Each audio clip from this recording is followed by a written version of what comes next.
So yan, nandito tayo sa Barreto. Preventive maintenance tayo, palit tayo ng mga bagong J-Box. Lagyan natin ng silicone. Ito yung mga bagong J-Box para dito sa bagong camera. Kasi yung mga dati nilang J-Box is gato na. Ayan si Demo.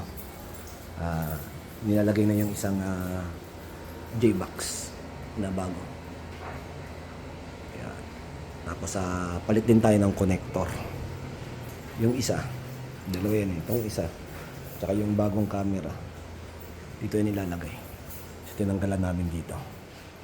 Yan o. Yan dito. Kasi luto na yung junction box niyan. Palit tayo ng isang camera with audio na dawa. Yan. Tapos bagong J-Box na may suporta ng silicone.